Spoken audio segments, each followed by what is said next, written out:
আমরা ফল খাই সুস্থ থাকি। আমরা ফল খাই সুস্থ থাকি।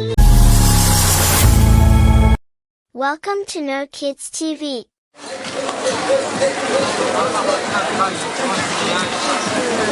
আমিনা, দেখেছো দোকানে নতুন চকচকে মিষ্টি এসেছে। বাহ, কি সুন্দর মোরগ। আমি একটাও খাইনি আগে। আমি খেয়েছি, খুবই মিষ্টি। তুমিও খাও না।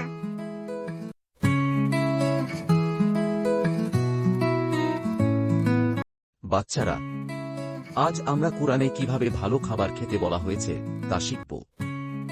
উস্তাদজি, আমার পেটটা কেমন যেন করছে। ওহ, কি খেয়েছো দুপুরে? ওই চকচকে মিষ্টি, দোকান থেকে কিনে খেয়েছিলাম। বুঝেছি। শোনো আমিনা, কুরআনে আল্লাহ বলেছেন, হে মানবগণ, তোমরা যেসব বস্তু জমিনে হালাল ও পবিত্র তা খাও। সূরা বাকারা আয়াত 168।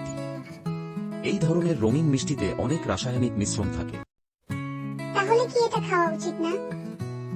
না মা, আমাদের খেতে হবে সেই সব খাবার যা আল্লাহ পবিত্রভাবে আমাদের দিয়েছেন, যেমন খেজুর, দুধ, মধু।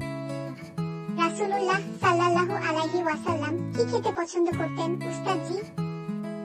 তিনি খেজুর ও দুধ খুব ভালোবাসতেন। হাদিসে এসেছে, তিনি দুধ খেলে দোয়া করতেন, হে আল্লাহ, এতে আমাদের বরকত দাও।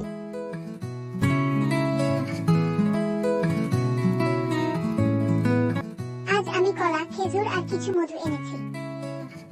চমৎকার, কত স্বাস্থ্যকর।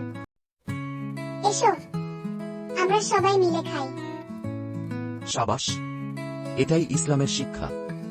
ভালো খাবার খাও, ভাগ করে খাও, আর আল্লাহর প্রতি কৃতজ্ঞ হও। চকচকে মিষ্টি দেখেই খুশি, কিন্তু ওতে লুকানো বিষ। মা বলে খাও কলা খেজুর, তাতেই আছে শরীরের জোর।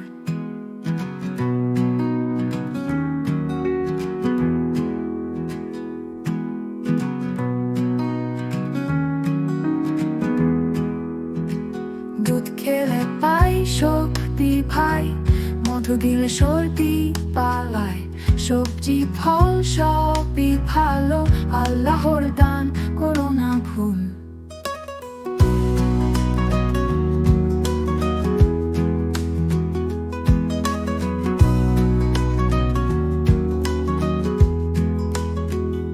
সুস্থ থাকি খেলি সবাই, ভালো খাবার ভাগ করে খাই।